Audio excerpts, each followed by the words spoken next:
Hey, what's up guys? I'm here at Powerscourt Waterfall, probably mispronounced that name, Powerscourt in Ireland. And I just wanted to share some tips on waterfall composition, really working your way around like a massive waterfall, since this is the biggest waterfall in Ireland. Get more into that right after this.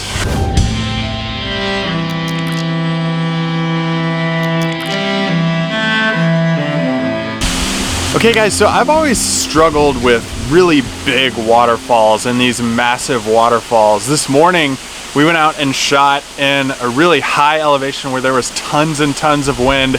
You can watch that video right here. I mean, just tons of wind, and the trail totally just wrecked me because I wasn't prepared for it at all. You can again watch that video and I'll link it below in the video description too. But after that, we kind of got a bite to eat and came out here to Powerscourt, and I wanted to really photograph a waterfall here in Ireland because I love shooting waterfalls. I've shot waterfalls tons and tons in East Tennessee and Great Smoky Mountain National Park, but I've always struggled with really big waterfalls. Like, I like the little small waterfall scenes where you can kind of work with cascades that are really coming out at the camera and working their way towards you.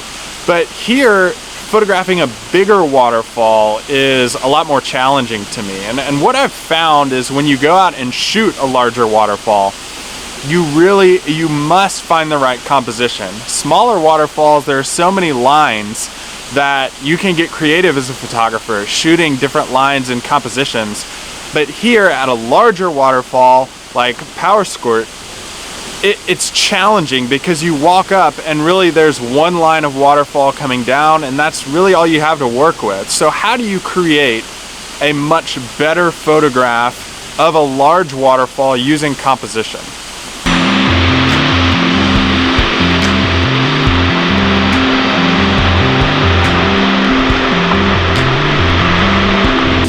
Like I just said, your initial reaction is going to be walking right up to the waterfall and shooting it dead on, straight center, but a lot of times that's not the best composition for you to work with. With waterfalls, you really have to stop thinking about it as a feature, as a waterfall, and start thinking about it as a line. So keep in mind, with the waterfall behind me, we can look at the line that it creates. So as I scoot over, you can see the line is kind of coming down like this.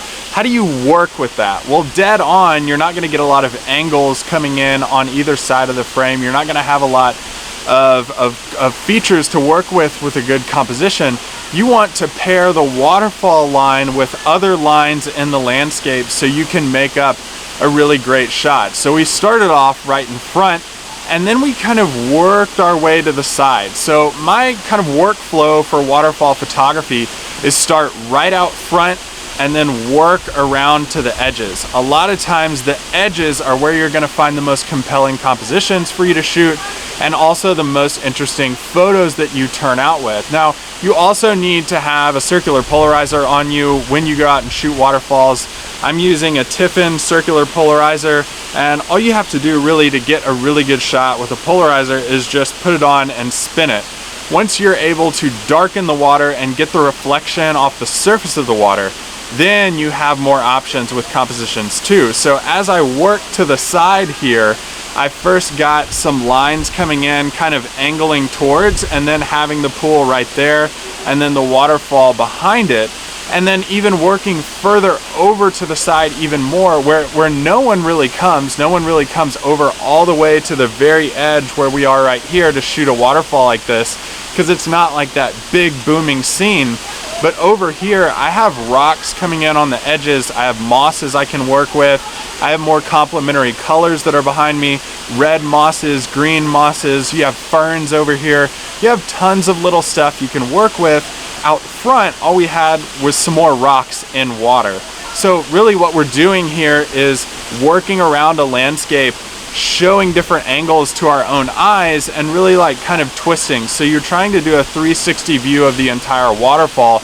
And usually, I mean, quote me on this, when you get over to the side, usually you're gonna get a lot better shots you can formulate around rocks, other lines that are occurring next to the waterfall, so you have multiple lines that you're pairing into a photograph. because what makes the best compositions are when you're able to compare and articulate tons of shapes, similar shapes within a landscape. That's what we were able to do here today. So this is the shot that I got from the side, guys. I hope you enjoy it.